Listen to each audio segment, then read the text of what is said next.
के वंश से ताल्लुकात रखने वाले उत्तराधिकारी रहते थे। उनके पास करोड़ों की संपत्ति थी, लेकिन संपत्ति से बढ़कर उनका दिल बहुत अच्छा था। वे हमेशा कई धार्मिक कार्य और दान पुण्य करा करते। राजा राव बहादुर के नाम पर उस जिले में मुफ्त स्कूल, कॉलेज और वृद्धाश्रम चला करते। उसी गांव में कमलेश नाम का एक व्यक्ति रहता था। वह परम कंजूस था, जिसकी वजह से गांव वाले उसे कंजूस कमलेश कर बुलाते। उसकी पत्नी कमला उससे भी 2 गुना ज्यादा कंजूस थी।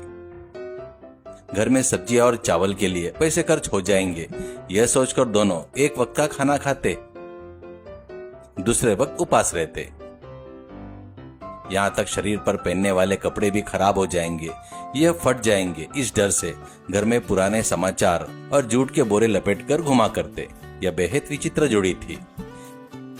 एक दिन राजा राव बहादुर ने गरीब लोगों के लिए शहर में एक बहुत बड़ा अति आधुनिक मुफ्त अस्पताल बनवाया।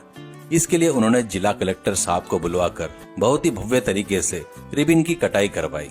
उस अस्पताल की विशेषता यह थी कि वहां आने वाले मरीजों को 1 रुपया भी नहीं लिया जाता था। जांच, दवाइयां सब कुछ पूरी तरह से मुफ्त था।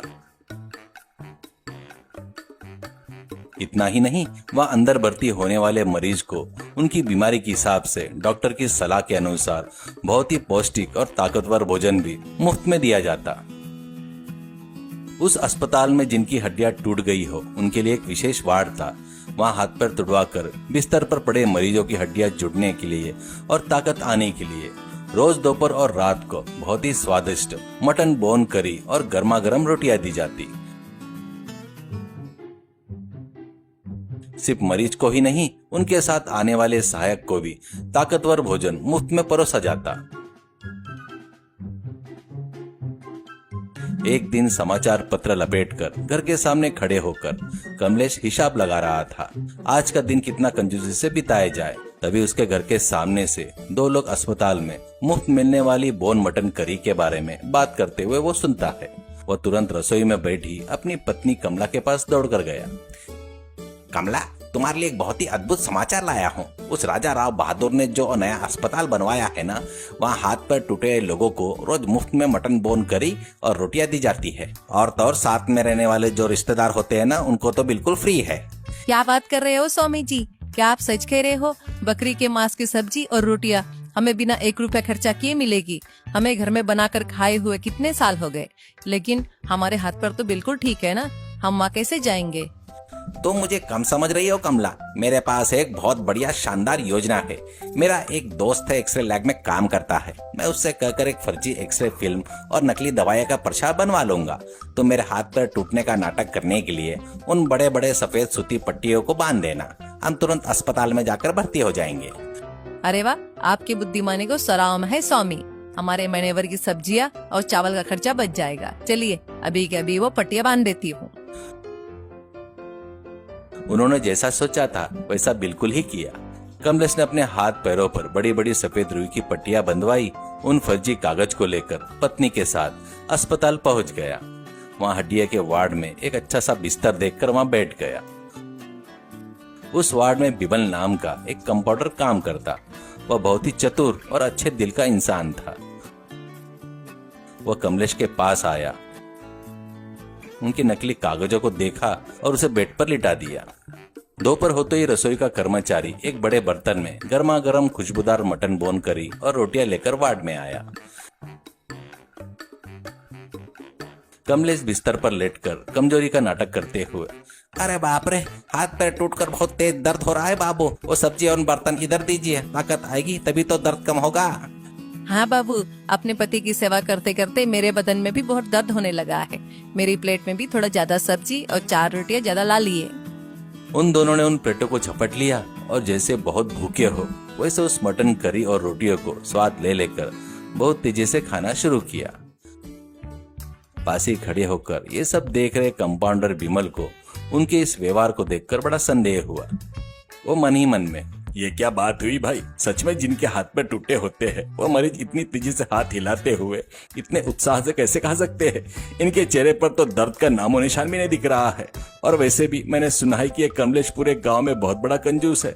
या मुफ्त में भोजन के लिए जरूर कोई बड़ा नाटक कर रहा है। चाहे जो हो जाए, मुझे इसका असली रूप सबके सामने लाना होगा। उस रात भी कमलेश और कमला मटन करी खाकर बिस्तर पर आराम से खर्राटे मारकर सो गए। अगले दिन सुबह राजा राव बहादुर अस्पताल के निरीक्षण के लिए वहां पर आ गए। विमल सीधे राजा राव बहादुर के पास गया।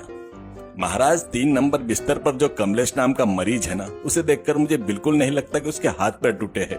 वह यहाँ मुफ्त में मिलने वाला मटन बोन करी और रोटी के लिए नकली पट्टियां बांधकर यहाँ भर्ती हुआ है। क्या कह रहे हो विमल? इतना बड़ा धोखा? गरीब के लिए रखे गए भोजन को इस तरह चोरी छिपे खा रहा है, लेकिन बिना किसी सबूत के हम उन्हें कुछ नहीं कर सकते ना। तुम इसका पता कैसे लगाओगे? आप बस थोड़ी देर पास में खड़े हो जाइए महाराज, मैं भी दिखाता हूँ कि ये नकली पट्टियां कैसे खुलती है और ये बिस्तर से कैसे कूदता है।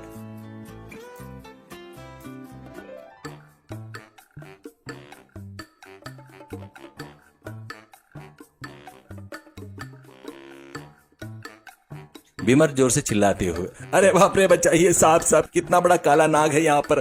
कमलेश जी बिल्कुल मत हिलिए, वहीं लेटे रहिए। वो बड़ा सांप अभी आपके बिस्तर के नीचे घुसकर आपके बिस्तर के ऊपर आ रहा है। वो आपको काटने के लिए ऊपर आ रहा है। बाप रे! वो बात सुनते ही कमलेश के तो प्राणी सूख गए। सांप का नाम सुनते ही वो यह भूल गया कि उसके हाथ पैर टूटे हैं, वो नकली नाटक कर रहा है। वो पूरी तरह से सब कुछ भूल गया। कमलेश चिल्लाते हुए, अरे बाप रे सांप, अरे मर गया रे भगवान। कमलेश एक ही झटके में बिस्तर से उठकर खड़ा होता है, अपने हाथ पैर की सफेद पट्टियां को फटाफट उखाड़ फेंकता है और बंदर की तरह कूदने लगता है। विमल कहाँ है वो सांप? उसे मारो, मुझे बचाओ। कमला डर से रोते हुए अरे बाप रे, सांप कहाँ है? कहाँ है सांप? करके चिल्ला रही थी। वार्ड में मौजूदा सभी मरीज और डॉक्टर कमलेश की इन हरकतों को देखकर एक साथ ठहाके मारकर हंस पड़े। तब जाकर कमलेश को समझ में आया कि वहां पर कोई सांप नहीं है, बल्कि विमल सिर्फ एक खाली लाठी पकड़कर हंस रहा था। वह तुरंत बिस्तर के नीचे उतरा। तभी राजा राव बहादुर गुस्से से कांपते हुए उसके सामने आ गए। क्या रे कंजूस कमलेश, तूने कहा था कि हाथ पैर टूट गए हैं और बिस्तर से हिल भी नहीं सकता, तो फिर अब बंदर की तरह कैसे कूद रहा है रे? नकली एक्सरे और नकली पट्टियां बांधकर इस पवित्र हॉस्पिटल में भर्ती होकर गरीब के हिस्से का पौष्टिक भोजन चोरी करके खाता है? तेरी इतनी हिम्मत है? करके कहते हैं। कमलेश हाथ जोड़कर, महाराज मुझे माफ कर दीजिए साहब, घर में सब्जियां बनाने में पैसे खर्चे होंगे इस डर से, और यहाँ मुफ्त में मटन बोन करी और रोटियां मिलने के लालच में मैं यहाँ नकली नाटक किया था साहब, मुझे क्षमा कर दीजिए। छी लज्जाहीन इंसान, तुम जैसे कंजूस लालची लोग की वजह से असली गरीबों तक पहुंचने वाली चिकित्सा और भोजन उन तक नहीं पहुंच पाता। इसी वक्त अपनी पत्नी को लेकर इस अस्पताल से बाहर निकल जा।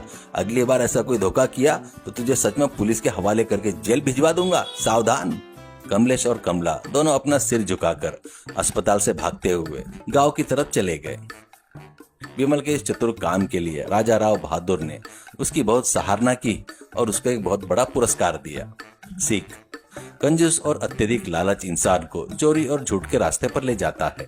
गरीब और बीमारियों की हक की मुफ्त सुविधा को स्वार्थ वंश छीनने की कोशिश करने वाले को सच उनका एक न एक दिन सामने आ जाता है और उन्हें समाज में भारी अपमान का सामना करना पड़ता है।